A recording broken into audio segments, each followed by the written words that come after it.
bem-vindos a mais uma reunião do Grupo André Luiz.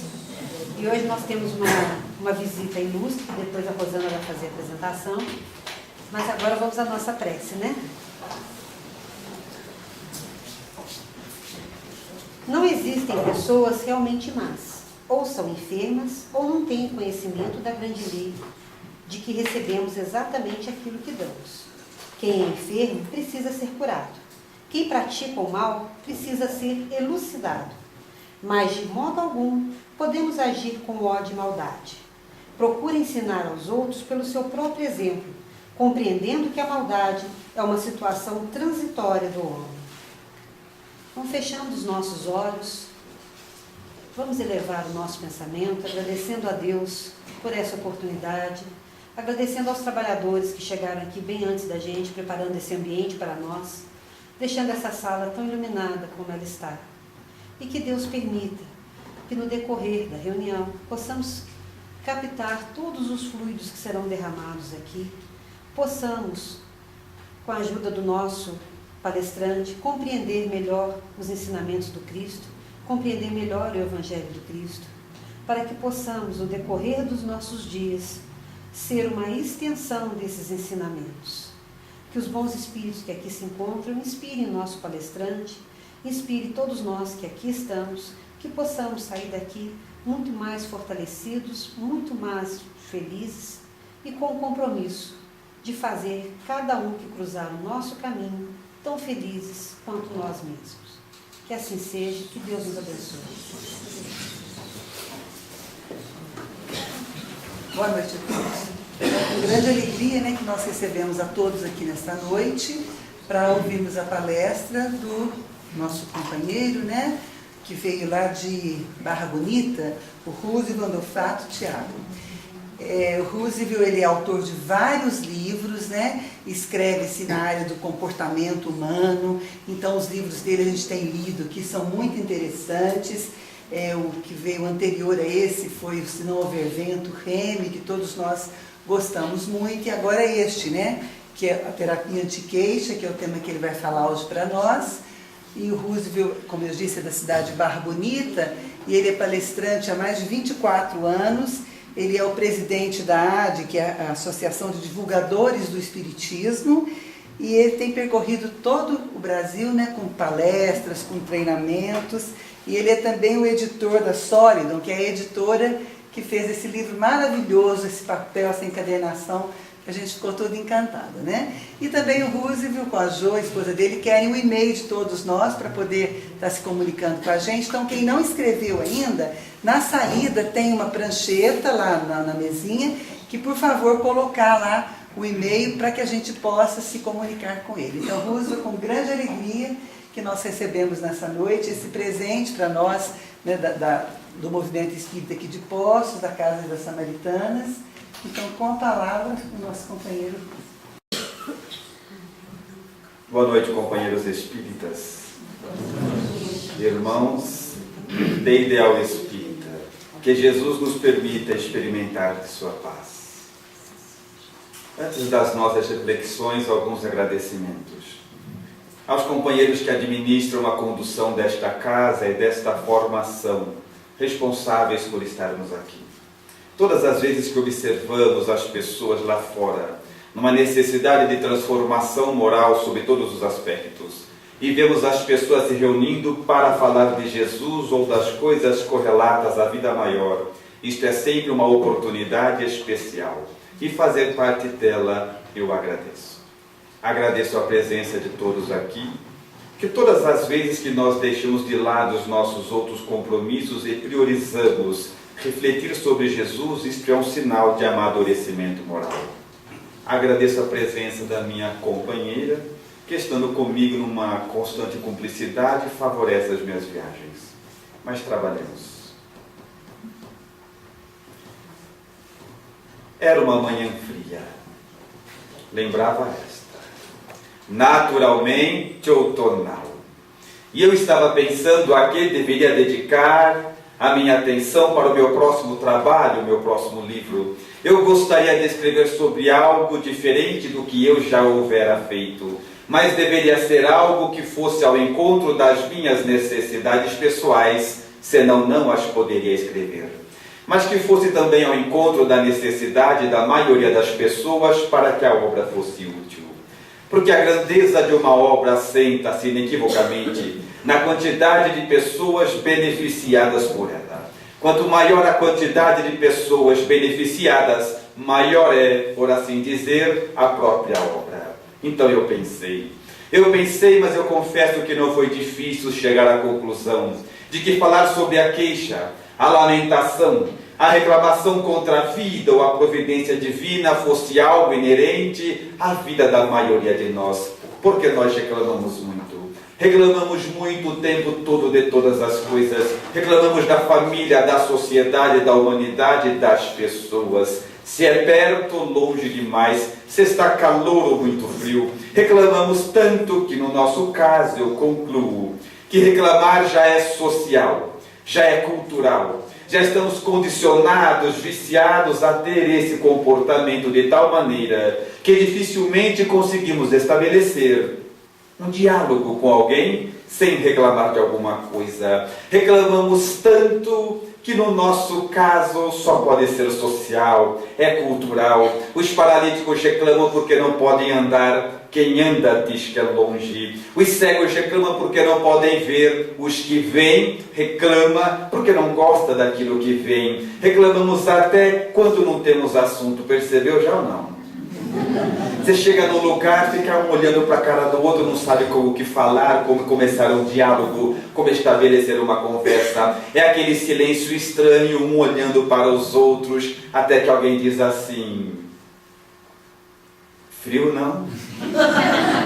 Pronto, já iniciamos a conversa. Alguém lembra de uma dor que está passando, conta também. Outro de uma dificuldade que passa, conta também. Então já é social, já é cultural. Reclamamos o tempo todo de todas as coisas, que dentro desta ótica fica fácil estabelecer que cada um de nós teríamos, sem exceção, um caso para contar de uma relação mal resolvida e que ficamos divulgando para as pessoas. Reclamamos tanto que reclamar passa a ser em nós já uma personalidade, porque a personalidade queixosa, ela funciona assim. Reclamamos hoje, amanhã, depois, um pouco mais, reclamamos tanto, que depois de tanto reclamar, acabamos pelo esforço da própria conduta, instalando em nós uma personalidade queixosa. E uma vez instalada, aí não tem mais jeito. Começamos a caminhar pela vida procurando sempre aquilo que não vai bem, aquilo que não está dando certo, e é disso que vamos falar. Mas como vivemos num mundo de obstáculos a serem transpostos, de dificuldades a serem vencidas, é natural. Sempre alguma coisa não vai bem. Sempre alguma coisa não está dando certo. A finalidade da vida é justamente desafiar o homem, porque ela sabe que desafiados desenvolvemos as potencialidades que carregamos na alma. Então, resolvendo alguns problemas, logo surgem outros. E é o processo natural da vida.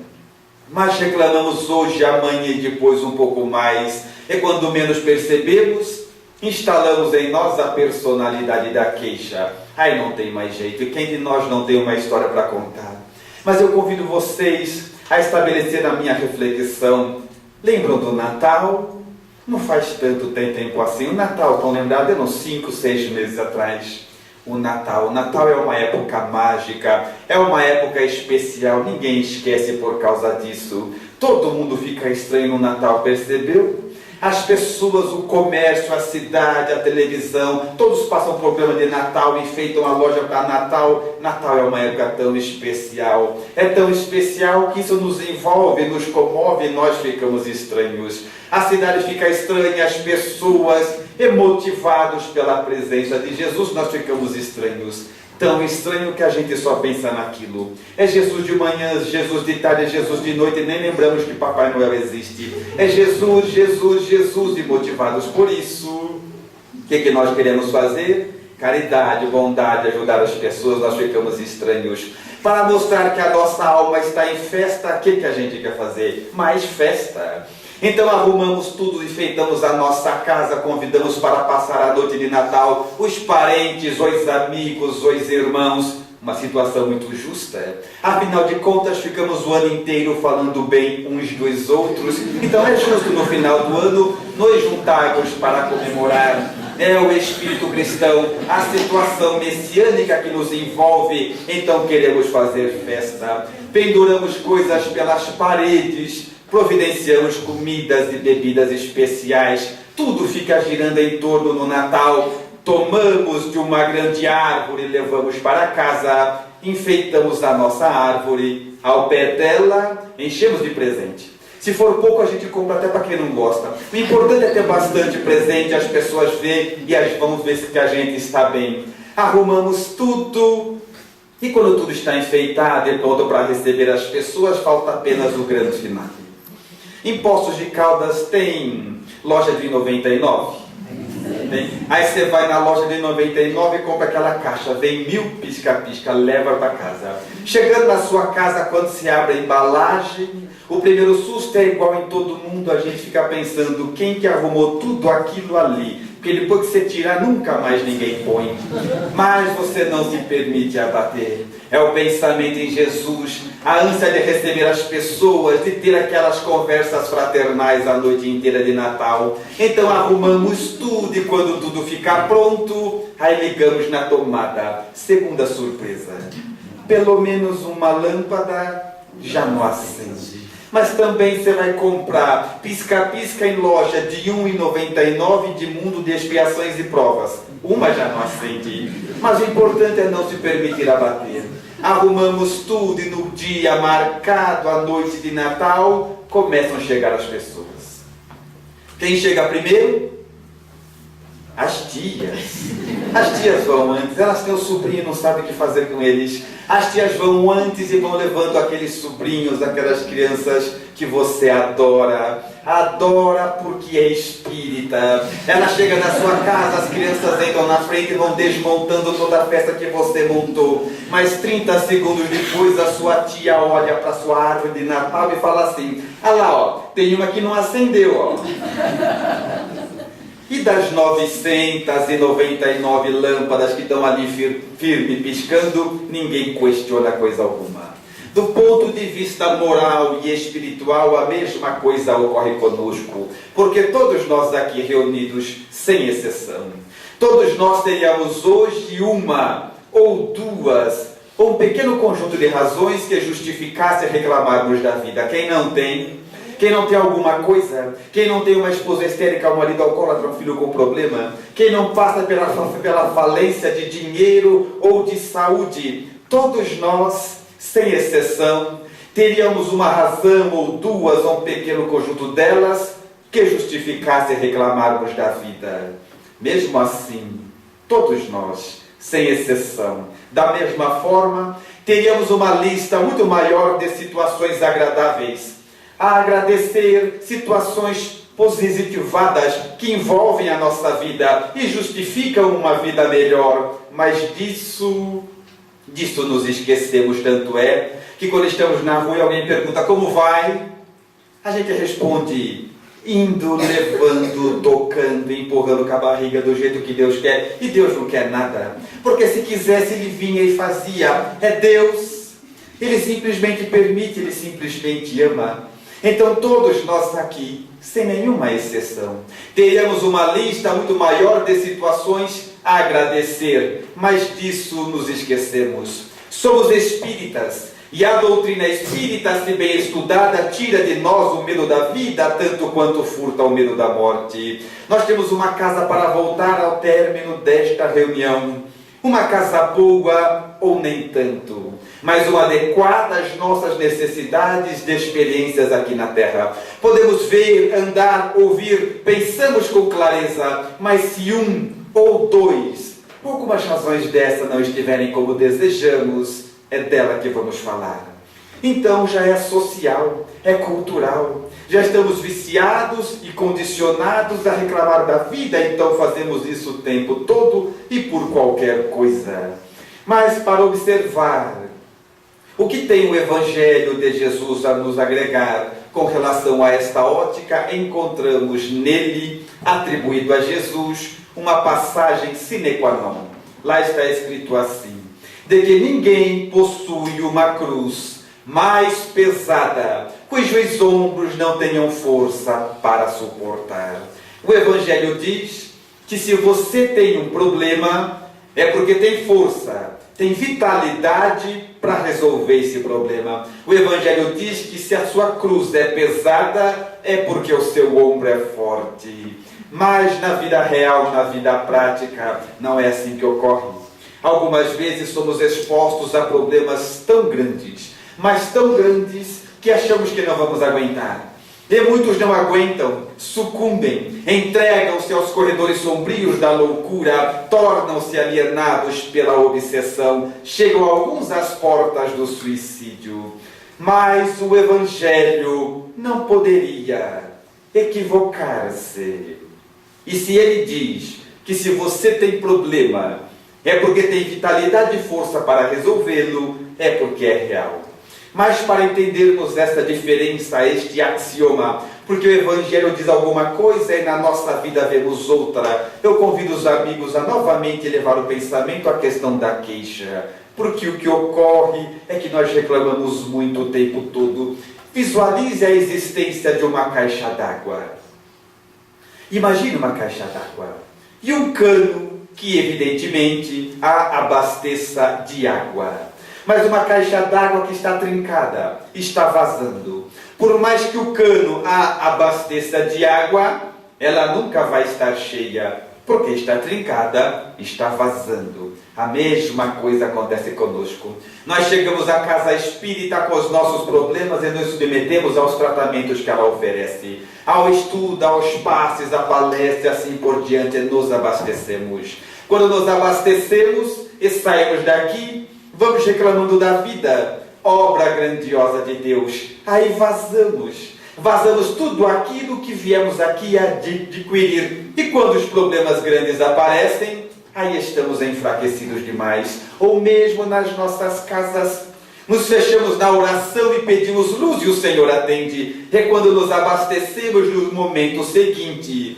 Vamos reclamando da vida, das pessoas, da família, do trabalho, do frio, do calor. Então é social, é cultural, porque vazamos tudo aquilo que adquirimos. Desta forma, Emmanuel nos dá uma contribuição especial. Ele diz: ninguém vai elevar-se a pleno céu enquanto tiver alojado o inferno no coração. Ou estabelecemos uma terapia de queixa, ou nem mesmo os recursos da casa espírita serão suficientes para nos auxiliar. Porque nos abastecemos de um lado e jogamos tudo fora do outro. Sem contar que reclamar é sempre, além de perdermos vitalidade, perdemos tempo. Já viu isso, não? Nós reclamamos e depois temos que fazer o que deve ser feito. É a mesma coisa que imaginar a seguinte situação. Suponhamos que os amigos vieram agora para a palestra e deixaram o carro estacionado aí fora. Suponhamos a existência de alguém que nesse exato momento está lá fora, furando um pneu de cada carro.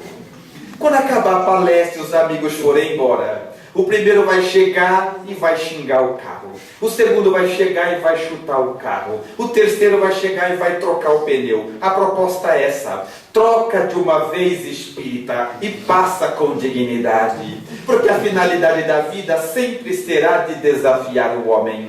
Então, conscientes de que tudo que ocorre conosco assenta-se numa causa nobre e nos impulsiona para um fim justo, vamos entender de que não há o que reclamar. É que a vida é assim. Ela vai nos desafiando, resolvemos alguns problemas, ela logo deposita outros. E desta forma, ela garante o nosso crescimento constante, o nosso desenvolvimento.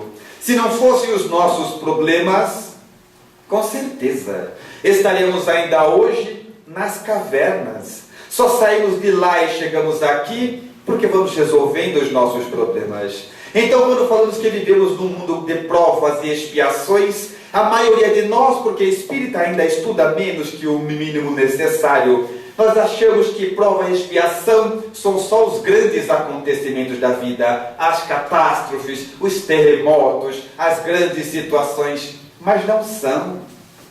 Vivemos num mundo de provas, E a maioria das nossas provas acontecem nos detalhes e nas sutilezas dos nossos dias. É nos acontecimentos menores. É ali que a vida prova a nossa confiança nela e em Deus. A nossa perseverança no bem. Então a vida é assim. Vem uma prova, e para descansar vem uma expiação. Então o tempo todo, nos detalhes mínimos da vida, na maneira de tratarmos as pessoas, no nosso comportamento pessoal, tudo prova o nosso caráter e a nossa confiança no bem. Mas para termos uma ideia de como reclamar da vida é perder tempo, porque depois temos que fazer o que deve ser feito, eu tenho um exemplo pessoal e vou dividir com os amigos. Certa oportunidade eu fui convidado a fazer uma palestra no estado aqui próximo. Estabeleci contato com o rapaz, eu não conhecia nem ele a mim. Marcamos aproximadamente com um ano de antecedência.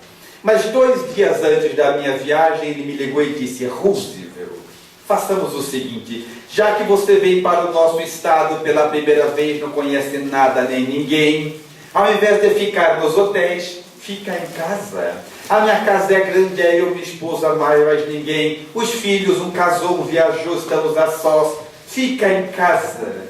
E eu questionei o homem, dizendo que eu prefiro os hotéis, porque é lá que eu trabalho, é lá que eu escrevo até muito tarde, e às vezes incomodam as pessoas, eu prefiro os hotéis, mas ele insistiu, ficar em casa. Em casa também vai dar, minha casa é enorme, você vai ficar à vontade, pode fazer o que quiser. E como não conhece lugar nenhum, vai ficar aqui 4, 5 dias, nós acompanhamos você, fica em casa.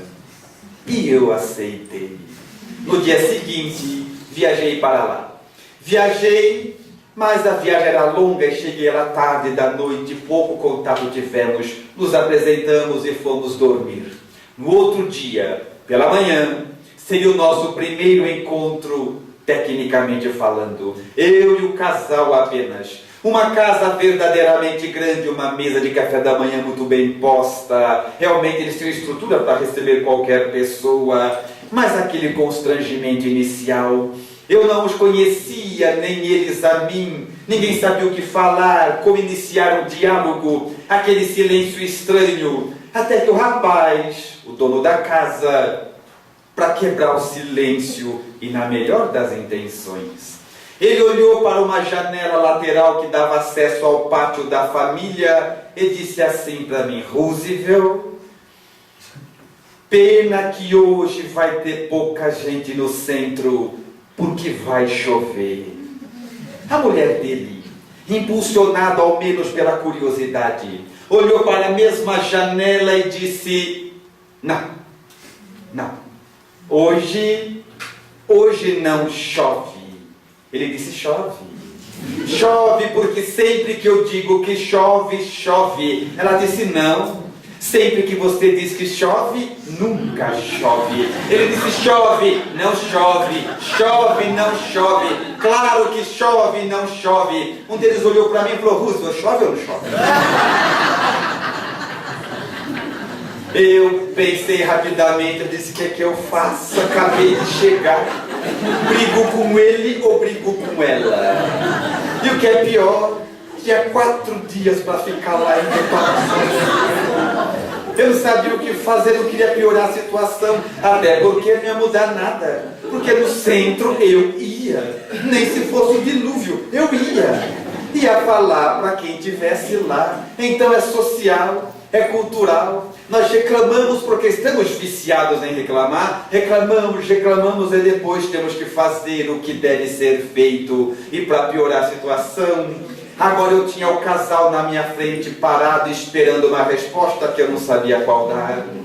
Olhei para eles, me mantive em silêncio. Elevei o pensamento aos amigos espirituais e pedi ajuda. E aquele que me fala ao coração me deu uma ideia. Foi o máximo que eu pude fazer para não piorar a situação.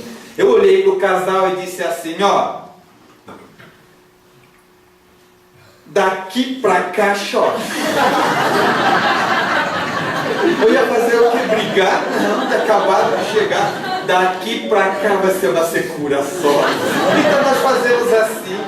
Estamos condicionados a reclamar. Reclamamos e depois temos que fazer o que tem que ser feito. Então é social, é cultural, é um vício moral que temos que vencer. E o grande problema é que reclamar é um vício tão grande que ele é contagioso. Encontramos no próprio Evangelho, no capítulo 8, versículo 28 em Romanos, uma expressão que contribui à nossa reflexão de hoje. Lá está escrito assim: tudo coopera para o bem. Quando se caminha para Deus, pensa no seu problema, num bem grande, mais que um. Tudo coopera para o bem quando caminhamos para Deus. Alguém poderia contestar dizendo: não, você está enganado, que não é possível. Eu tenho tanto problema, mas tanto problema, eu não vejo nada de bom, é só dor e dificuldade. Mas o Evangelho é claro: tudo o que acontece comigo e com vocês, absolutamente tudo visa o nosso bem, o nosso crescimento moral, o nosso crescimento espiritual, se caminharmos para Jesus. Alguém poderia novamente dizer: você está enganado, Roosevelt, porque eu passo por um problema tão grande, mas tão grande, de que eu não vejo benefício algum. É só dificuldade, tristeza e dor, não há crescimento, eu não vejo nada de bom. É que num momento nós nos comportamos igual a criança, que no vigor dos seus 5, 6 anos de idade é levado pelo pai ou pela mãe para tomar vacina, tomar injeção. Chegando ali, o pai segura a criança à força e um estranho aplica a injeção. E se interrogarmos a criança sobre o acontecido, ela vai simplesmente se deter à dor, ignorando qualquer benefício. Até que um dia ela cresce. Quando ela cresce, se torna uma criatura adulta e já tem capacidade de entendimento. Podemos até questioná-la. E a injeção? E talvez ela até lembre. Mas se lembrar, ela, agora que já tem maturidade, saberá que a dor da injeção foi insignificante, se comparada aos benefícios que ela teve, que ela conseguiu, que as dores que ela viveu foram insignificantes se comparados ao que ela adquiriu. E a mesma coisa ocorrerá conosco, porque um dia a gente vai crescer. E quando crescermos em moral, em espírito, aí lembraremos das aflições e dos momentos de hoje e saberemos que eles foram insignificantes, se comparado aos benefícios que agregaram em nós. Porque os nossos piores dias, as nossas maiores dores, elas têm a capacidade de inserir em nosso patrimônio moral lições e valores tão nobres que os nossos melhores dias não chegariam nem perto. Os nossos dias mais tristes, os mais angustiantes, eles têm a capacidade de imprimir na alma humana lições tão valorosas que as nossas maiores felicidades nem desperto chegariam. Então tudo coopera para o bem quando se caminha para Deus. Mas reclamar é viciante. Você pode estar bem sem reclamar de nada. Se chegar alguém de fora e começar a reclamar, a gente reclama também, já percebeu ou não? É tão viciante que até as crianças já reclamam. Vocês têm criança em casa? Não? Ninguém tem? A outra vez que eu vi eu trago. Da onde eu venho tem bastante. Não é verdade? O dia que vocês encontrarem alguma por aí, pare e observa. As crianças, elas desde pequeno já reclamam da vida, é impressionante. Elas reclamam, mas pensa comigo, reclamam com razão. Ser criança não é fácil. Vocês esqueceram, né? É que já faz tempo. Para uns, muito tempo, né? Então, ser criança não é fácil. Pensa comigo que elas não podem nada, coitadas. Quer uma roupa, é o pai que decide. Quer uma comida, é a mãe que sabe. Onde estuda, que hora vai, que hora volta. Se dorme na casa da amiga, tudo adulto que resolve. A criança não aguenta. Ela fica estressada. Então, ela reclama desde cedo. Nem sei que idade. 4, 5, 6, entendeu um pouquinho da vida. Criança já reclama da vida. Mas como as crianças de hoje são mais espertas, inteligentes, elas reclamam, mas já reclamam assim: um dia eu vou fazer 15, e quando eu fizer 15 anos, aí eu vou estar bem, porque ninguém mais vai mandar em mim. Aí ela reclama dos 6, 7, 8, nem sei que idade, até os 15. E quando ela faz 15 anos, sabe o que ela descobre?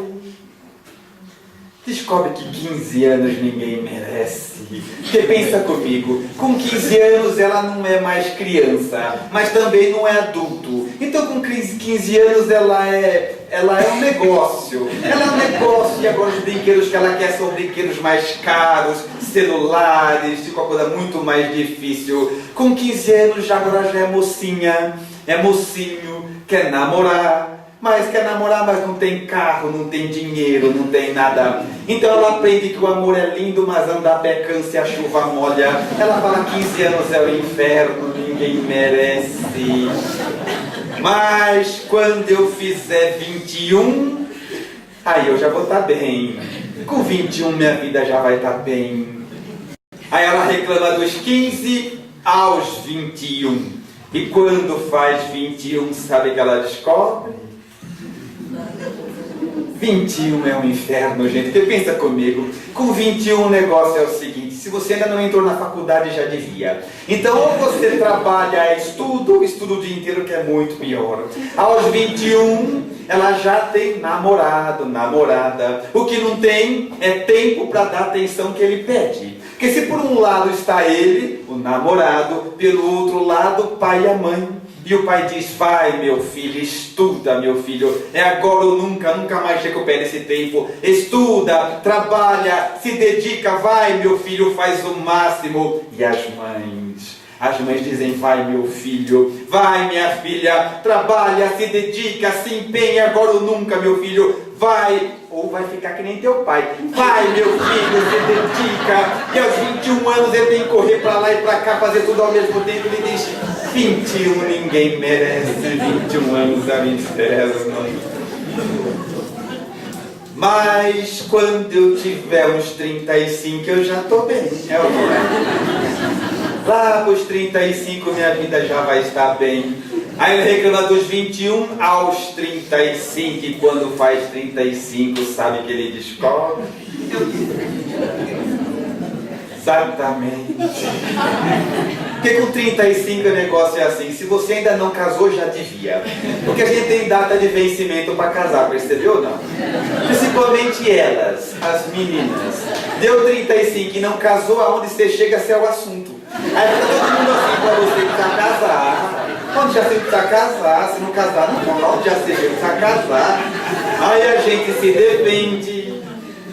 se defende dizendo que não vai casar porque não tem condição, não tem casa, não tem roupa, não tem chofar, não tem nada. E mas as pessoas ficam todos convencendo a gente de que as palavras suaves e prestações combinam. Aí essa tua carnê que não acaba mais, é financiamento daqui, financiamento dali, empresta dinheiro, vai morar no fundo da sogra, você diz: 35 ninguém merece.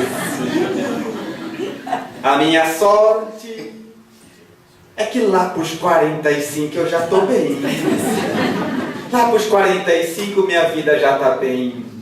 Aí reclamamos dos 35 aos 45. E quando você faz 45, sabe o que você descobre?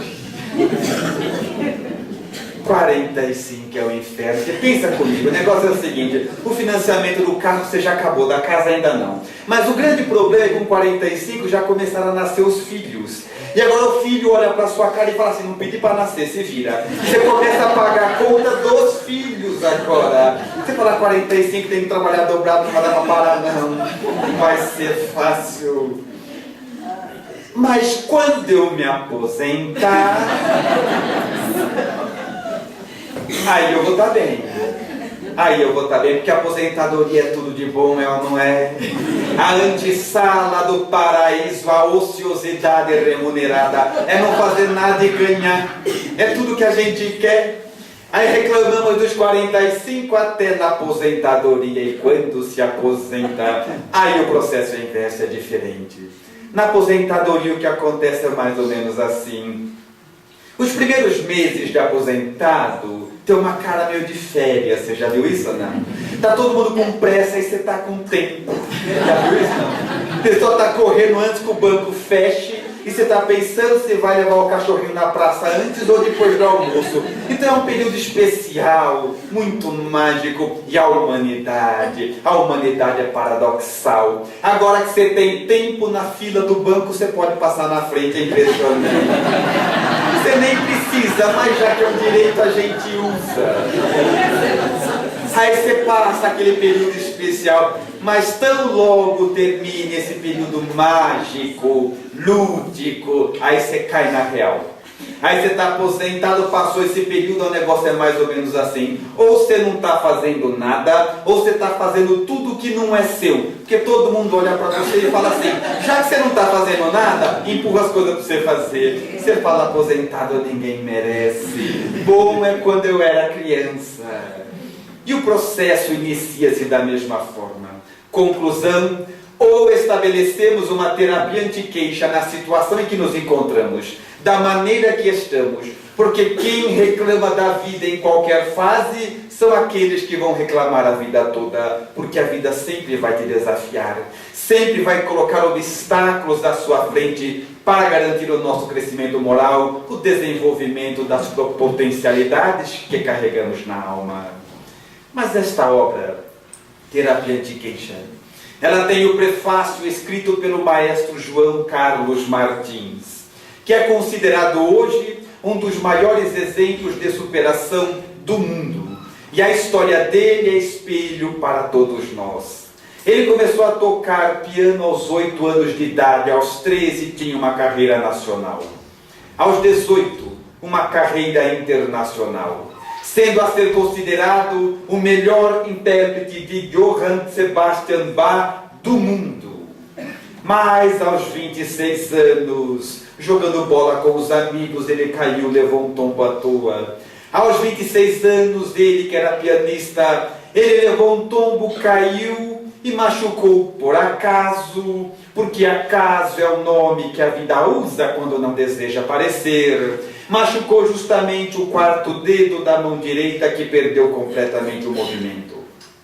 Iniciava-se naquele momento o desenvolvimento de uma nova técnica, onde os dedos sadios deveriam superar a falência daquele outro, e ele conseguiu, e quando conseguiu, foi acometido pela a lesão por esforços repetitivos que lhe furtou novamente da vida a música. Iniciava-se naquele momento o desenvolvimento de uma nova técnica. Ele começou a trabalhar enquanto entregava-se a tratamentos dolorosos, até que conseguiu. E quando conseguiu, na saída de um teatro, ele foi assaltado e golpeado na cabeça com uma barra de ferros e teve o lado direito inteiro paralisado. Iniciava-se, nesse momento, uma carreira somente com a mão esquerda. Enquanto buscava a reabilitação do lado direito, ele desenvolveu uma maneira de tocar piano somente com a mão esquerda. E quando conseguiu, apareceu um tumor na mão esquerda. E os médicos tiveram que amputar alguns nervos e os dedos não funcionariam mais. Iniciava-se naquele momento o desenvolvimento de uma nova técnica, que ele usa até hoje, porque toca até hoje com 2 dedos de uma mão e um da outra. Mas é nós, espíritas, que fazemos quando a vida coloca à nossa frente obstáculos a serem vencidos, dificuldades a serem transpostas, para testar a nossa confiança em Deus e na vida. Que fazemos? Lamentamos, nos fechamos, perdemos a propriedade de sorrir, não somos mais gentis com as pessoas. Logo nós, espíritas, quando está nos desígnios de Deus experimentar-nos, provar-nos, devemos passar com dignidade. Ou estabelecemos uma terapia anti-queixa, ou nada nos será suficiente, lembrando sempre que tudo coopera para o bem, quando se caminha para Deus. Mas os amigos recordam do que ocorreu 11 de setembro? Estão lembrados? Sim ou não? Sim. A queda das Torres Gêmeas, uma página de vergonha no currículo da humanidade, que evidencia o nível de educação e de cultura de alguns espíritos que estão entre nós. Mas tem um autor norte-americano, tive uma ideia especial. Ele começou a procurar todas as pessoas que trabalhavam nas Torres Gêmeas, mas que exatamente naquele dia não foram trabalhar. Então não morreram, estão vivas. E descobriu coisas interessantes. Entrevistou primeiro fulano de tal. E ele contou que naquele dia saiu para ir trabalhar. Saiu para trabalhar, mas no meio do caminho bateu o carro. Bateu o carro, estragou bastante, se machucou também. Não foi trabalhar. Então está vivo. Está vivo, sabe por quê? Porque deu errado. E entrevistou a senhora fulana de tal, que contou que naquele dia acordou e estava indo para trabalhar. E quando estava saindo, o filho passou mal. O menino começou a vomitar lá, correu, pegou o menino no colo, correu para o hospital. Então está viva, não morreu. Está viva, sabe por quê? Porque deu errado. E escreveu um livro. Um livro inteiro de pessoas que só estão vivas porque naquele dia alguma coisa deu errado. Tudo coopera para o bem quando se caminha para Deus. Mas a grande vantagem de sermos espíritas é de que para todas as situações materialistas, mecanicistas, temos uma visão superior, dada pelos Espíritos. E encontramos no Evangelho de Mateus uma nova contribuição. Lá está escrito assim: eu lhes darei as chaves do reino dos céus, e tudo o que ligares na terra será ligado também no céu. Analisemos a expressão. Eu lhes darei as chaves. E quem tem a chave pode o quê? Entrar e sair quando deseja. Igual você que tem a chave da sua casa. Eu lhes darei a chave do reino dos céus. Você vai entrar lá quando quiser. E o reino dos céus para nós, encarnados, poderia ser sintetizado em tudo de bom que buscamos. Felicidade, paz, prosperidade e assim por diante. E depois nos dá a chave. Tudo o que ligares na terra será ligado também no céu. Para entendermos a grandeza da expressão, eu convido os amigos a novamente pensar no nosso dia, nas nossas queixas. Porque ocorre é que acordamos de manhã e reclamamos do trabalho, do clima, das pessoas, da chuva, do sol. Reclamamos que é perto ou muito longe, o mesmo trabalho, as mesmas pessoas, e à noite tem centro espírita. Reclamamos, e as nossas reclamações encontram ressonância no mundo dos espíritos e atraem para nós criaturas desencarnadas, perturbadas, que se sentem atraídas a nós pela nossa proposta de vida. Viciamos o nosso próprio pensamento e depois atraímos as consciências viciadas do mundo extracorpóreo. Tudo o que ligares na terra será ligado também no céu. Começamos a perceber a gravidade disso e Allan Kardec também ouviu. E em O Livro dos Espíritos, uma obra monumental, ainda tão pouca conhecida pelos espíritas pela sua natural grandeza, Allan Kardec, na questão 459, interroga os imortais da seguinte forma: os espíritos podem influenciar os nossos pensamentos e as nossas ações? E os imortais redarguem ao codificador dizendo sim. E neste ponto, muito mais do que imaginais, são eles que vos dirigem. Viram o tamanho do problema? Ainda não. Reclamamos da vida e atraímos criaturas perturbadas. Depois são eles que nos dirigem. Talvez seja por isso que a gente é triste. Percebam que a gente é triste ou não? Você está bem, depois você não está mais, depois você está bem, depois você não está mais, depois você está bem, depois você não está mais. Você acorda de manhã, você está bem, cumprimenta alguém que não responde e não está mais, depois você está bem. Conversa com alguém que não concorda com a gente e não está mais. São eles que nos dirigem.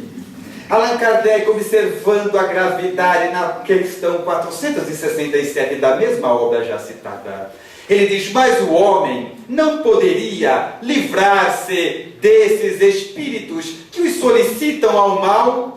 E a resposta obedece à mesma clareza. Eles dizem sim, porque este tipo de espíritos não se ligam a ninguém, senão quando são chamados pelo desejo ou pelo pensamento. Tudo tudo que ligares na terra será ligado também no céu. Somos nós que os atraímos. Tanto é, sabe aquele dia? Você lembra aquele dia que você estava insuportável? Está lembrado ou não? Quem vive com você já lembrou. Faz uma força. Está lembrado aquele dia que você estava insuportável, nem você aguentava você mesmo, tá lembrado? Mas você estava tão mal, mas tão mal que você mora sozinho, estava pensando em fugir de casa. Tá lembrado? Aquele dia você chegou na casa espírita acabado e falou para quem estava lá assim: olha, eu preciso tomar uns 4 passes hoje, porque hoje eu estou ruim. Hoje eu estou tão mal, acho que eu estou com encosto. Tá lembrado não? Deixa eu ensinar o nome certo, não é encosto, é convidado, porque somos nós que os atraímos. Sempre obedecem. Então podemos escolher a companhia espiritual que desejarmos, corrigindo as nossas disposições mentais. Mas esta obra, Terapia Anti-Queixa, eu gostaria que ela tivesse alguns traços práticos para uso no dia a dia, porque eu percebo que reclamar da vida é um vício muito grave. E parar de reclamar é mais difícil ainda, porque nós reclamamos da vida há muitas vidas. Então você resolve parar de reclamar e quando menos percebe está reclamando de novo. Aí eu pensei, eu quero achar alguma coisa prática para auxiliar quem deseja abandonar a queixa a conseguir. Tive algumas ideias, espero que sejam úteis, vou passar aos amigos. A primeira é o seguinte: vocês já foram para a Bahia? Já foi? Sabe aquelas fitinhas que quem vai traz para a gente? Para amarrar no braço? É barato, a gente compra um feixe que dá para a família inteira, tá lembrado ou não? Quem não foi, não tem nenhuma, passa no bazar, compra uma, pode ser genérica mesmo, não tem problema. O negócio é o seguinte, espírita, é prático. Pega uma fitinha daquela, amarra no seu braço. Quando você amarrar, você vai pensar assim: toda vez que eu olhar para essa fitinha, eu vou lembrar de não reclamar. Porque a vida vai te pegar e a gente vai esquecer. Olha para a fitinha, fica quieto, passa com dignidade. Porque reclamamos porque a nossa fé é muito fraca, é muito frágil. Percebeu isso ou não? A gente crê em Deus, mais ou menos. Confiamos em Jesus dependendo dos acontecimentos. Já viu isso ou não? É verdade. Porque cremos que Deus fez os sóis, as galáxias, as estrelas, a natureza regularmente sábia, mas errou na nossa vida, percebeu isso não? Tanto é, que quando alguém que a gente não gosta bate o carro, a gente diz: tá vendo como Deus sabe o que faz? Quando a gente bate o carro, a gente fala: onde é que está Deus? Eu sou palestrante, eu dou passe, eu bebo água, eu vou no centro e bato o carro, onde é que está Deus? Está a nossa fé mais ou menos. E quem confia em Deus deve confiar quando dá certo e quando dá errado. Quem confia em Jesus deve confiar nele quando ganha e quando perde, ou não vale a pena ser espírita. Então a vida vai te desafiar. Olha para a fitinha, fica quieto e passa com dignidade, espírita. A segunda é o seguinte: eu percebi que nós reclamamos da vida porque quando dá alguma coisa errado, a gente não sabe o que falar, não sabe o que fazer. Então a gente fica olhando, acontece uma coisa desagradável, você vai falar o quê? Ainda bem? Opa, não dá certo. Então a gente reclama porque não sabe o que fazer. E não saber o que falar na hora certa é um problema muito grave. Passei esses dias mesmo, estava eu, um amigo, fomos no velório de um companheiro nosso que havia desencarnado. Cheguei lá, cumprimentei a viúva. Quando eu estava saindo, meu amigo passou por mim e falou assim: o que eu falo para ela? Falei: fala qualquer coisa. Ele chegou e disse: parabéns. Então não saber o que falar é um problema em alguns casos. Aí eu pensei assim: eu tenho que bolar uma frase. Eu tenho que bolar uma frase para a gente decorar, ficar na ponta da língua. Quando acontecer coisas desagradáveis, porque vai acontecer, porque a finalidade da vida é nos desafiar. Quando o problema aparecer, ao invés de reclamar, eu digo essa frase. E não reclamo, passo com dignidade. Aí eu pensei: agora, qual frase? Pensei novamente. E percebi uma coisa interessante. Eu descobri de que todos nós aqui, planeta Terra, todos nós, estamos aqui em tratamento. Estamos aqui para se tratar de alguma coisa, percebeu isso ou não? Uns aqui para tratar a violência, a maledicência, a prepotência, a avareza, os piorzinhos, tudo isso junto. Mas todo mundo está aqui para se tratar de alguma coisa. Aí eu pensei, a frase é essa: estou em tratamento. Quando aconteceu uma coisa desagradável com você, em vez de reclamar, o que você vai fazer, espírita? Exatamente.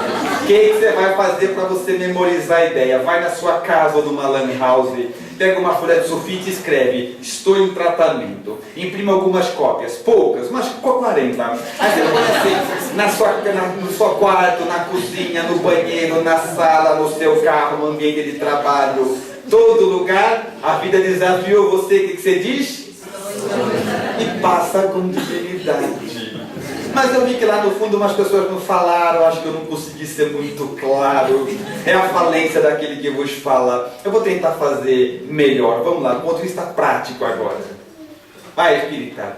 Você acorda de manhã, acorda, nem vou perder tempo com isso, mas acorda e faz aquilo que os espíritas fazem de manhã. É sempre igual. Acorda, abre a janela, dá bom dia ao dia, agradece a Deus por mais um dia, lê uma página do Evangelho, faz as nossas orações. Nem vou perder tempo, porque todo mundo faz isso o dia todo. Então, espírita, você acorda, faz as suas orações normais como todo dia, se arruma para trabalhar, porque os espíritas adoram trabalhar. Aí vai tomar o café para sair para o serviço. Está lá, senta na mesa do café, toma café tranquilamente.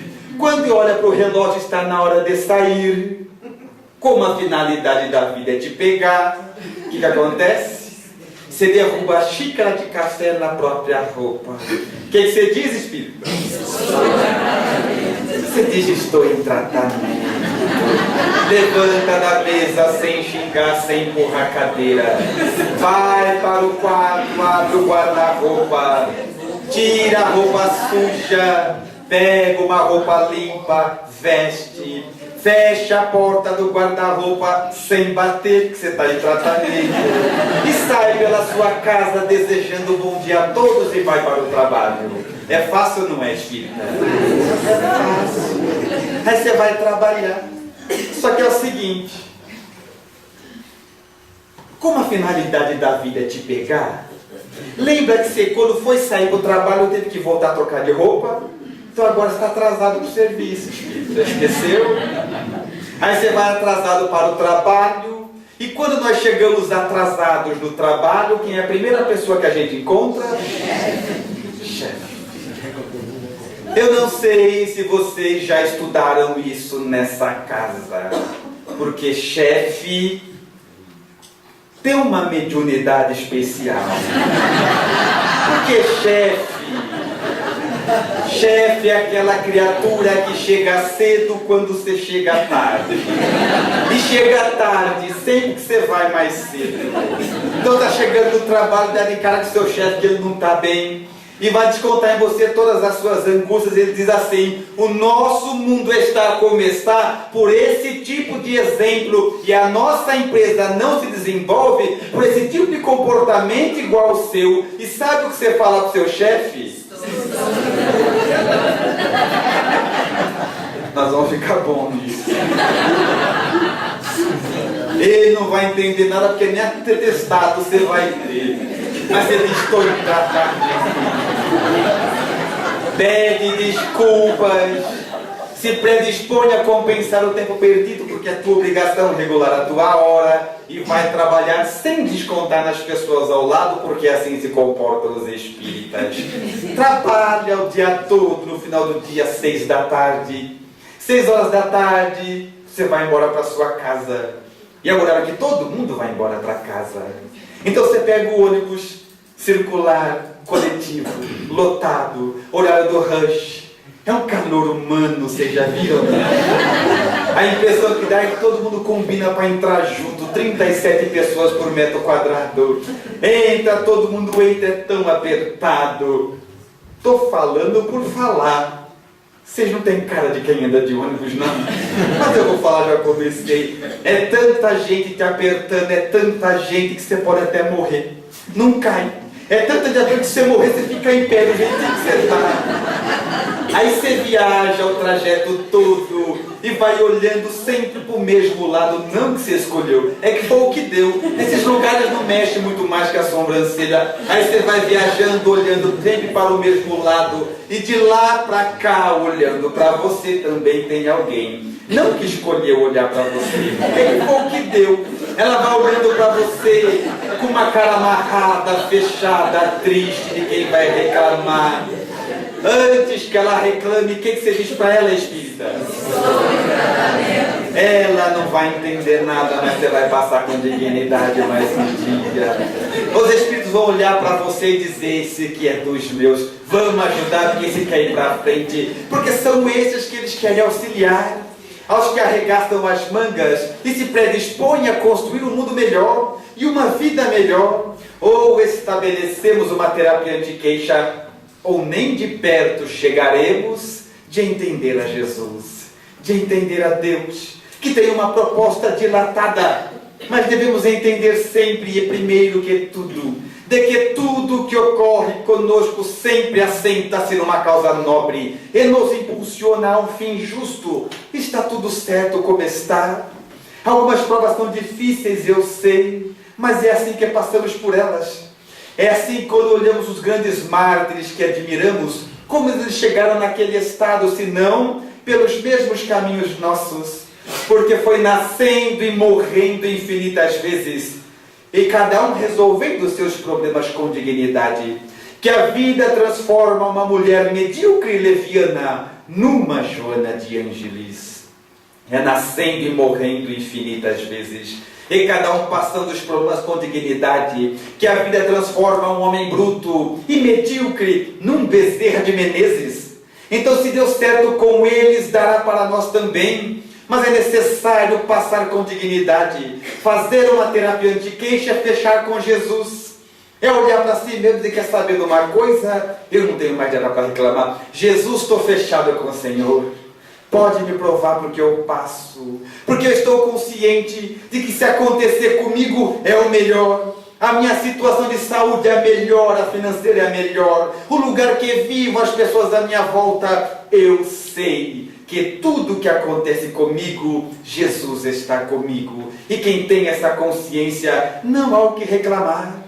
E pensando desta forma, aí sim, poderemos elevar o pensamento e orar aos espíritos, e dizendo a eles agora transformados, fechados com Jesus, dizer: Senhor, inundas-me no esplendor da tua luz, e contudo cego não te vejo. Falas-me na eloquência do teu verbo, e no entanto surdo não te ouço. Abrasas-me na ardência do teu amor, e no entanto insensível não te sinto. Ó estranha contradição, tu tão perto de mim e eu tão distante de vós. Desvela-me, Senhor, os olhos cegos do orgulho, abre-me os ouvidos surdos da vaidade, sensibiliza meu coração duro de maldade, para que eu possa encontrar a tua divina grandeza na intimidade do meu ser. Pela atenção com que me ouviram, muito obrigado, senhores. Muito por esses momentos maravilhosos, né? E foi assim muito agradável a gente ouvir de temas tão profundos, né? De uma maneira tão leve, tão gostosa. Passou em uma hora e a gente nem percebeu, não é? Nós esperamos poder contar com você de novo. Agradecimento a você, a Jô. E nosso agradecimento também a Solira, né? Porque foi quem fez o contato, que nos possibilitou receber Rússio nessa noite. Amanhã o Rússio estará no Centro Espírita Bezerra de Menezes, né? Lá no Santa Ângela, e na sexta-feira estará no União Fraternal, ali na Rua Paraíba. Então, quem não veio, né, pode, quem não está aqui pode voltar. Vocês podem recomendar a quem não veio, tá? Então, agora nós vamos encerrar com os nossos agradecimentos a Deus por essa oportunidade maravilhosa do aprendizado dessa noite. Vamos agradecer, Jesus, aos amigos espirituais aqui presentes e pedir que nos dê força, que nos amparem, nos dê coragem para no nosso dia a dia podemos aplicar esses conhecimentos tão importantes que hoje viemos aqui buscar. Que possamos, Mestre Jesus, termos dentro de nós a vontade vibrante, a alegria necessária para vencermos as nossas dificuldades, os nossos problemas, para que possamos trilhar os caminhos traçados para nós. Que possamos, Mestre, cada um de nós, ser o instrumento ideal para a melhoria da nossa vida e da vida daqueles que nos cercam. Neste momento, Jesus, nós mentalizamos a nossa casa espírita, recebendo as luzes, as bênçãos de paz, de entendimento, de harmonia.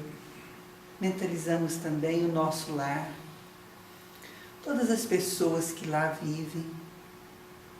Mentalizamos uma luz muito grande circulando toda a nossa casa, todos os cômodos e todos os entes queridos que lá se encontram. O nosso trabalho, os nossos companheiros, nossos colegas, que possamos mentalizar essa luz em nós, em todos eles, para que também lá possamos levar essa harmonia a que estamos nos propondo nesta noite. E te pedimos, Mestre, esteja ao nosso lado, para que possamos ser sempre o exemplo vivo da fé e do amor entre aqueles que nos cercam. Abençoa-nos, Mestre, hoje e sempre. Que assim seja. Uma boa noite a todos. Obrigada.